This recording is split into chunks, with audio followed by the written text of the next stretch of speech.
Sue arrived at the art studio in high spirits and found Wubin waiting for her. As soon as she stepped in, Wubin informed her that she was 5 minutes late. Surprised by his remark, Minsu asked if he was okay. Wubin had never scolded her before, and this time, he seemed unusually serious and professional. Without hesitation, he told her that she was falling behind on some legal documents he had previously asked her to submit. He added that he needed them before the end of the workday and walked away without further explanation. Minsu watched him go, wondering if something was wrong, as he didn't seem like himself at all. That night, Sunjin went to visit his father, who had recently been released from the hospital. Sitting next to him, he handed him a bowl of soup the maid had prepared and urged him to eat more to regain his strength. His father, still upset, refused to look at him. Wanting to avoid adding to his stress, Sunjin reassured him that he would work harder to pull their company out of its current crisis. He insisted that a business marriage was not the answer if they could find another way to resolve their problems. His father remained silent, unwilling to engage in the conversation. Sunjin continued, explaining that he had built strong relationships with other stakeholders and planned to seek their assistance while also strengthening existing business collaborations. Finally, his father responded, questioning what made Sunjin believe he could succeed where others had failed. Determined, Sunjin assured him that he was willing to work day and night and refused to take no for an answer. He urged his father to trust him and apologized for neglecting his family's needs in favor of his personal desires. Promising to use this opportunity to make things right, he reminded his father to eat well and get plenty of rest before standing up and leaving the room. In the following days, Sunjin worked relentlessly.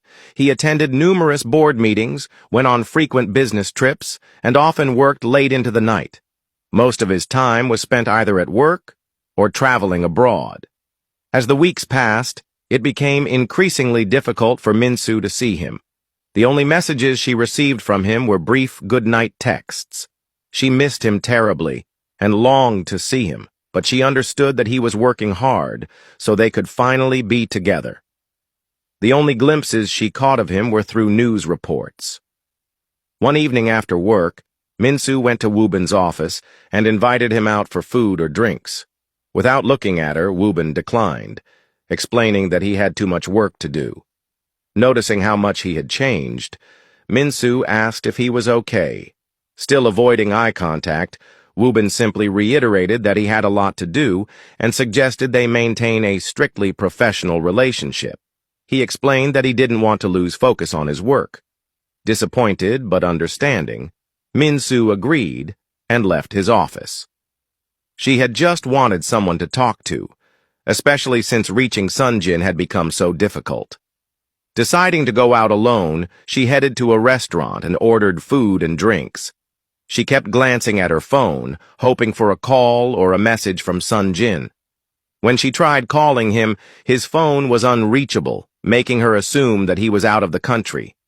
As she sat there, she absent-mindedly played with her engagement ring, wishing things could be less complicated.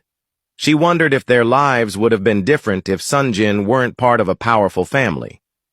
Time passed quickly, and before she knew it, she had drunk more soju than she intended. Feeling slightly intoxicated, she struggled to stand and made her way outside to find a cab.